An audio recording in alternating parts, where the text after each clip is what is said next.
तक भोगों का चिंतन होगा, भोग क्रिया होगी, तब तक भगवदानंद नहीं मिलेगा। लिख लो इस बात को। क्या? जब तक जगत का चिंतन होगा, भोगों का चिंतन होगा, भोगों की क्रिया होगी, तो भजन करने पर भी भगवदानंद का स्फुरण नहीं होगा। तो क्या भजन व्यर्थ चला जाएगा? नहीं, उसका फल मिलेगा। पर भगवदानंद स्फुरित हो गया तो तुम तो जीवन मुक्त हो गए। इसलिए अपनी वृत्ति को विषय भोगों के चिंतन से बचाओ, अपने शरीर को विषय भोग क्रिया से बचाओ, शरीर से सेवा करो, वृत्तियों से चिंतन करो, खूब सत्संग करो, भगवान की लीलाओं का गान करो, श्रवण करो, साधुओं के दर्शन करो, उनके वचन सुनो और एकांत में रहकर गुरु आदेश से उपासना करो, तब तुम्हें आनंद प्राप्त होगा। फिर सुन लो, जगत का चिंतन, भोगों का चिंतन, भोगों की क्रिया जब तक होती रहेगी तो 2-4 माला से घुमाने से भगवदानंद की स्फूर्ति नहीं होती।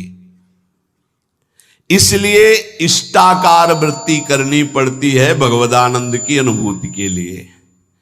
तो तुम नाम जप करो, सत्संग करो, भगवत लीलाओं का गुणानुवाद करो, श्रवण करो, साधु महात्माओं का दर्शन, उनके वचन, एकांत में गुरुदेव प्रदत्त उपासना करो, तो तुम्हारी चित्तवृत्ति में भगवदानंद स्फुरित हो जाएगा। ये साधन बताए। इन साधनों से इष्ट देव में ममता होने लगती, मेरी प्रियाजू, मेरे लालजू। और जिसको विषय कड़ुआ लगने लगे तो जान ले हम पर बहुत बड़ी कृपा हो रही। क्या? अब मुझे नहीं चाहिए, नहीं चाहिए, अंदर से जिद आ जाए, मुझे नहीं चाहिए। जैसे कोई किसी को बमन दिखावे तो घृणा हो जाए, नहीं। ऐसे जब तुम्हें रमा बिलास राम अनुरागी, तजत बमन जिम जन बड़भागी। बड़भागी महाभागवत वैष्णव जन हर भोग को वमन की घृणा की वृद्धि से देखते नहीं। जब आप ऐसे चलेंगे तो विषय भोग आपको घृणास्पद लगने लगेंगे। नहीं, छी, अंदर से आने लगेगा। नहीं, अभी अमृत जैसा चिंतन होता है। जब अमृत जैसा चिंतन प्रभु का हो और विष जैसा चिंतन संसार के भोगों का हो। ब्रह्मादिक के भोग सब विष सम लागत ताई। विष सम, जैसे बढ़िया खीर, रबड़ी, गुलाब जामुन सब बना रखा, कान में कोई विश्वास पात्र आदमी आके दे, भाई हमें संशय है इसमें जहर मिलाया गया, अब एक कवल खा के दिखाओ, आप डर जाओगे। ऐसे ही महापुरुष कह रहे हैं हर विषय में आसक्ति रूपी जहर है, मत भोग, ये जहर जन्म जन्मांतर बढ़ता चला जाएगा। इष्ट देव की अनुभूति, रूप दर्शन, साक्षात्कार उसी को होता है जो विषयों के भोगों में ऐसी अरुचि हो जाती, विषवद, बमनवत, मलवत। ये उसी को होती है जो निरंतर नाम जप करता है, सत्संग सुनता है, भगवत लीला गुणानुवाद गायन करता है, श्रवण करता है, साधु दर्शन करता है, एकांत देश में गुरु प्रदत्त उपासना करता है। प्रेम मार्ग में चलने वाले उपासक को ना माया पर विचार करना है, ना प्रारब्ध पर विचार करना है। प्रारब्ध ज्ञानियों का होता है, माया पर विचार करने के लिए विवेक चाहिए। तुम्हारे लिए एक ही स्थान है, नाम जप। माया कैसी? हरि जाने, प्रारब्ध हरि जाने। अपने को क्या करना है? राधा राधा राधा राधा राधा राधा। महापुरुषों के वचनों को समझो। अपने उपास्य देव के नाम जप के सिवा प्रेम प्राप्ति के लिए और कोई भी बात सोचे ना। प्रेम मूल यह नाम है, प्रेमी रसिक जपते यह नाम, प्रेम मगन निज बन विश्राम, श्री हरिवंश जहां रहा है। सीधी बात पकड़ लो। प्रेम में यदि स्थिति प्राप्त करनी है तो नाम को पकड़ लो। प्रेम मूल यह नाम है, निरंतर नाम। जितना प्रेम बढ़ेगा उतने ही तुम्हें भजन में कमी दिखाई देगी, अपने में नीचता दिखाई देगी। ये प्रेम का लक्षण है। यदि कहीं प्रेम में विचार, माया, विवेक, प्रारब्ध, तो समझना चाहिए कि अभी प्रेम नहीं आया। प्रेम ये सब चिंतन करने के लिए समय नहीं देता। प्रेम मार्ग का पथिक तो बहुत ही निराला होता है। ऐसे जो निरंतर भजन में लगे हुए हैं वो प्रेमी गृहस्थ में रहते हुए भी बहुत बड़े महात्मा हैं। जो जंगल में रह के प्राप्त किया जाता है वो घर में रह के उसने प्राप्त कर लिया। उसने कोटि कोटि वंदना है उस गृहस्थ की जो निरंतर नाम जप करते हुए प्रभु से प्रेम। ऐसे दर्शन होते हैं, गृहस्थ आते हैं, आंसू चल रहे हैं, बस मुझे और कुछ नहीं चाहिए, प्रिया प्रीतम का चिंतन चलता रहे। बस चाहे जैसे बोल रहे हैं लेकिन हृदय तो शीतल है। प्रियालाल के लिए अश्रु प्रवाह कर रहे हैं, मांग रहे हैं प्रियालाल का चिंतन। ऐसे महापुरुष के लिए गृहस्थ और विरक्त में कोई भेद नहीं, जंगल और घर में कोई भेद नहीं है। प्रेम दो प्रकार का होता है, सक्रिय और अक्रिय। सक्रिय प्रेम वासना को लेकर के होता है, निमित्त। देखो प्रभु आपके सिवा हमारा कोई है नहीं, हमारी ये बात बना दो, हमारा संकट निवृत्ति। यद्यपि वास्तविक को केवल प्रभु को ही अपना मानता है, ये पक्की बात है, लेकिन वो प्रभु से चाहता है, इसलिए उसे प्रेमी तो कहा जाएगा। लेकिन वो सक्रिय है, क्रियावान, निमित्त। वो निमित्त रहित विशुद्ध सहज प्रेम नहीं है, सहज प्रेम नहीं है, ये सक्रिय है। ऐसे प्रेमियों की कोई खास गणना नहीं होती, मतलब इनका कोई खास महत्व तो नहीं माना गया प्रेमी जनों के बीच में। क्यों? क्योंकि जिस दिन इनकी वासना की पूर्ति हो जाएगी उस दिन से इनका लगाव कम हो जाएगा, ये सिद्धांत है। और जो निष्क्रिय प्रेमी होते हैं, निष्काम, कोई निमित्त नहीं, ये भगवान को अधीन कर लेते हैं अपने, इनके संग डोलते हैं भगवान। जैसे कोई अत्यंत रूपवती है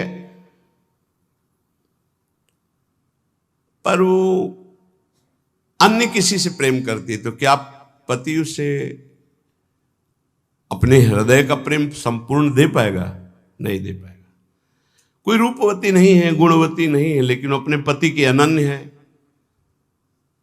तो वास्तविक प्रीति को जानने वाला पति उसके हाथ बिक जाएगा। ऐसे हमारे श्री हरि है। यदि आप कहीं अन्य भाव रखते हैं कि मेरा ये काम बन जाए, मेरा ये काम बन जाए, मेरा ये काम बन जाए, हरि को ही बचते हैं माना, तो हरि आपकी वो इच्छा की पूर्ति करेंगे पक्का। जो इच्छा करियो मन माही, हरि प्रसाद कछ दुर्लभ नहीं। पर वो आपके अधीन होंगे नहीं, आप सौदा कर लिए हो। लेकिन जो कुछ नहीं चाहते हैं वो उस पतिव्रता पत्नी की तरह है जो केवल पति से प्यार करती, फिर पति को अधीन होना पड़ेगा उसके प्यार में। ऐसा वो पातिव्रत धर्म से युक्त अनन्य रसिक उपासक होता है जो अपने इष्ट को अधीन कर। ये जीवन का लाभ यही, क्या मांगोगे? संसार ये तो अपने आप पीछे पड़ा रहेगा। बात ये बाधा रूप में मिल जाएगा जिसे तुम मांगना चाहते हो। चलो तो आगे प्रेम मार्ग में।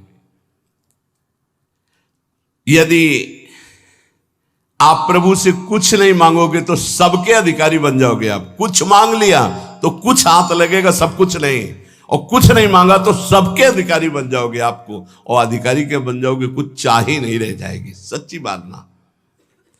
नाम जप का ऐसा प्रभाव कि बाल भक्त ओम प्रकाश जी के जीवन चरित्र में पढ़ा गया।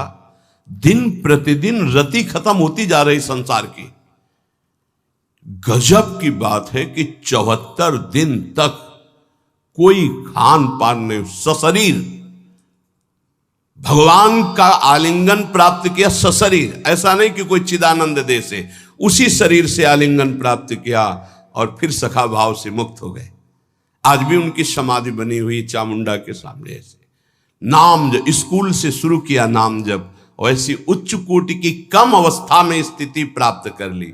नाम जप में बड़ी अपार सामर्थ्य है, पर हमें लगता है कि प्रभु से यदि ना मांगा जाए तो बहुत ज्यादा लाभ मिल जाएगा। हम लोग बहुत कमजोर हृदय के मांग कर बैठते। कई बार ऐसी परिस्थितियां आती हैं कि साधक को विश्वास नहीं रहता।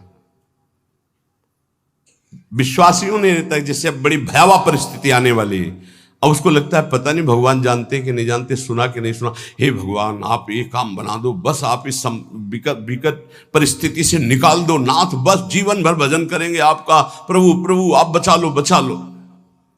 तो जब बच गया तो आप देख लेना वो जो आपकी प्रीति थी प्रभु से कम हो गई, आपका जो अपनापन था वो कम हो गया। ऐसे आप अगर 100-200 बार ऐसे मांगते चले जाएंगे तो आपका भजन ही क्षीण हो जाएगा, आपका भाव नहीं बन पाएगा प्रभु के प्रति, ऐसी स्थिति आ जाएगी। सच्ची कहते हैं यदि तुम्हें वास्तविक बात समझ में आ जाए मेरी, पूज्य बाबा कह रहे आनंद ही आनंद तुम्हारे जीवन में रहेगा यदि तुम प्रभु से कुछ न मांगो तो। जा ही न चाहिए कबहू कुछ, नहीं चाहिए नहीं चाहिए।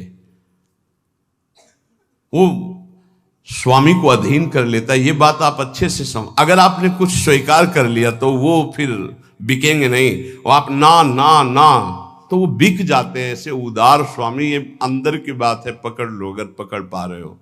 तुम मांगोगे तो कोई नाशवान, और जब आप मांगोगे नहीं ना, वो देख रहे हो तुम जो हाय हाय कर रहे हो कि विपत्ति हटा दो, उससे ज्यादा उनको परेशानी है।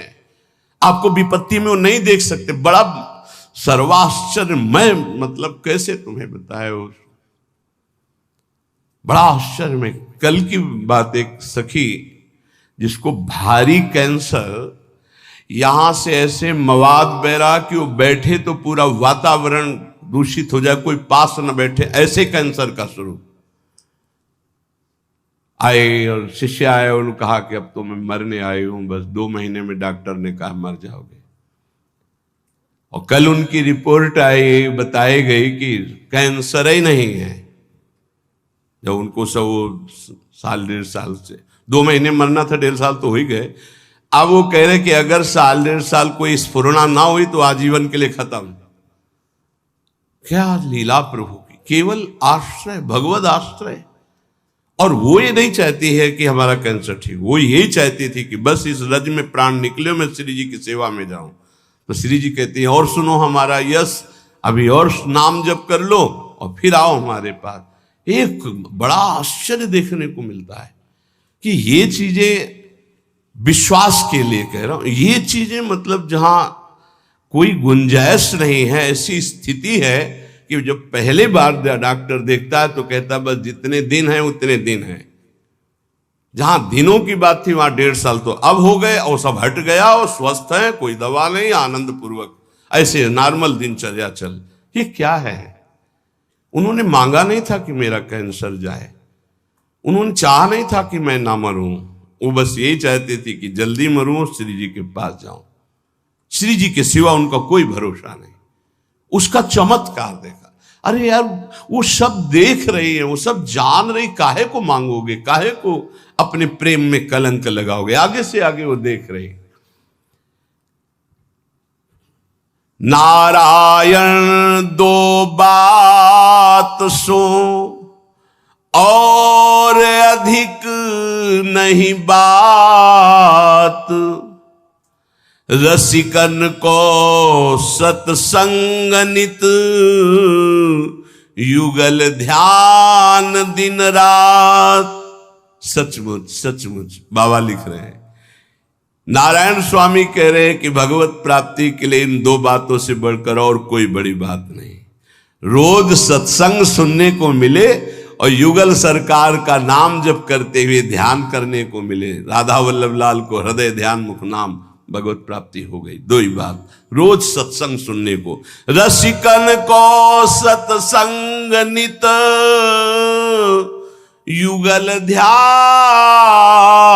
दिन रात। तुम्हें हम बताते हैं कि जिनको ये भ्रम हो कि गोपी जनों से एक क्षण के लिए भी भगवान गए तो कभी नहीं गए। पूज्य बाबा कह रहे अरे भक्तों से एक क्षण के लिए भी कभी भगवान दूर नहीं होते। गोपी तो भक्तों की प्रेम ध्वजा है भक्ति की। इनकी ताकत क्या, ये दूर जा सकते हैं अपने प्रेमियों से। आप ये समझ लो कि आज भी जो भक्त भगवान के सिवा किसी से अपना परिचय नहीं रखते, भगवान उनसे एक क्षण भी दूर नहीं। और फिर वृंदावन तो इनका घर है। वृंदावनम परित्यज्य पादमेकम न गच्छति, तो कैसे कहां जा सकते हैं। भक्त के अधीन भगवान है, ये वैसी भक्त की बात है जो कभी भगवान से कोई मांग नहीं करता है, उन भक्त की बात है। आप देखना चाहते हो कि वृंदावन में भगवान साक्षात यहां विराजमान है। अपना संबंध किसी से मत रखो, न देह से और न देह भोगों से, न देह संबंधियों से। अगर मिल न जाए तो कहना। उन गुरुजी का नाम रघुवंशी, शायद रघुवंशी या कुछ ऐसा ही नाम। ये जो धर्म सम्राट करपात्री जी का विद्यालय, संस्कृत विद्यालय है, जो बड़े बड़े महापुरुष जन उनसे पढ़े हैं, उनका ऐसा ही ना। वो पहली बार जब काशी से वृंदावन आए, बड़े ही महाभागवत, नाम जापक, धर्म मर्यादा के अनुसार गुरु रघुवंशी जो क्या है सब स्मरण हमें नहीं है। वो जब आए वृंदावन, तो उस समय और वृंदावन का स्वरूप लता पता सब, तो सीधे पहुंचे जुगल घाट। ये रोड नहीं बना हुआ था, तो उधर से ये पता चला कि परिक्रमा मार्ग में है कहीं, तो यहां था करपात्री जी का। तो युगल घाट पहुंच गए। वहां जब पहुंचे तो अंधेरा होने लगा था, तो सोचा किससे पूछो, वहां कोई दिखाई नहीं दे रहा। तो पहली बार आए थे, नया नया खुला था धर्म सम्राट करपात्री जी का ये जो संस्कृत विद्यालय, उसमें वो आचार्य रूप में आए थे। देखा एक पीतांबर पीत वस्त्र धारण किए हुए हाथ में, जैसे गुरुकुल में पढ़ता हुआ विद्यार्थी। कहा गुरुजी दंडवत। दंडवत। हमें लगे कि गुरुजी तुमको जानना चाहते हो। बोले आप? मैं विद्यार्थी हूं, सेवा कुंज में रहता हूं। उनको क्या पता क्या सेवा कुंज। अच्छा, वहां कोई गुरुकुल होगा? नहीं, वहां मेरी सेवा रहती है, वहां सेवा में रहता हूं, विद्यार्थी हूं। तो गुरुजी आपको जो संस्कृत विद्यालय में जाना है वो मैं जानता हूं। अच्छा, उसी की तो खोज कर रहे थे। आओ, कच्चा रास्ता बना, ये आप जाओगे 500 कदम के बाद आपको मिल जाएगा। तो उनका तुमसे मिलना चाहे तो कभी, गुरुजी हमारी सेवा रहती, सेवा कुंज में आप कभी आके मिल लेना। ठीक है। अब वो गए, जब वहां पहुंचे तो उनको बार बार वो शब्द गुरुजी गुरुजी गुरुजी, बार बार वो मृदु शब्द। तो वहां जो कुछ विद्वान ब्राह्मण, उनसे कहा कि मैं एक बार उस विद्यार्थी को धन्यवाद देना चाहता हूं, मैं बहुत व्यथित था कि मुझे कैसे। तो सेवा कुंज उसने बताया है। तो वो लोग आए से, तो कहा ये तो श्री जी का, यहाँ तो आसपास कोई विद्यालय नहीं, आसपास तो भगवान के प्रेमियों के वास हैं और भगवान के श्री विग्रह विराज। तब उनके मन, ये साक्षात नंदनंदन थे, साक्षात पहली ही बार में उन्होंने ये हम उनके श्री मुख से सुना।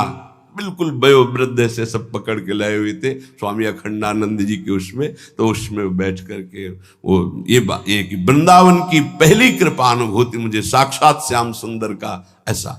तो यहां यदि अन्य आश्रय, अन्य संबंध रहे तो बहुत जल्दी भगवत साक्षात्कार हो जाए। श्री नथियाबाई जी कोई संबंध नहीं, किसी से नहीं, या आए सेवा कुंज के पीछे उनका छोटा सा अब निर्माण हो गया। तो उपला बीन लेती, चून मांग लेती, मोटी रोटी बनाती, किसी एक संत को पवा देती, धीरे धीरे छोटी सी कुटिया धीरे धीरे मांग करके। बस कोई संत पहुंच जाए 1 बजे 2 बजे 4 बजे, भाई जी राधे राधे, भूख लगी भाई जी, भिक्षा मिलेगी, रुक बाबा, तुरंत व्यवस्था करती और पवाती। अब धीरे धीरे ऐसा कि पूरे गांव में जाती, आटा मांग के लाती, कंडा बीन के रखती, 10-20 संतों को पवाती। एक दिन बैलगाड़ी में वो मांग करके जो चून आदि कंडा आदि सब ला रही थी। संध्या का समय हो गया, कच्चा मार्ग था, वर्षा होने लगी छाता लालटेन लेकर के, क्योंकि आटा संतों का है, लकड़ी संतों की अगर भीन जाएगी तो कल भिक्षा नहीं होगी। ए माई ये छाता ले, हम तो नव अवस्था के हैं, हमें कोई फर्क नहीं। अरे नहीं लाला तू भीन जाएगा, बड़ा सुकुमार है तू, नहीं नहीं ये। और भींजते हुए लालटेन आगे लेकर के चले। कुछ समझ में नहीं आया। जब वहां नथिया बाई अपनी कुटिया में पहुंच गई, वो गली से निकल गए। जब दूसरे दिन दर्शन करने गई तो वही छाता वही लालटेन लिए बिहारी जी उनको दिया। अरे बोले तू था, मैं तो समझ ही नहीं पाई। ये वृंदावन धाम है, रोज ठाकुर जी मिल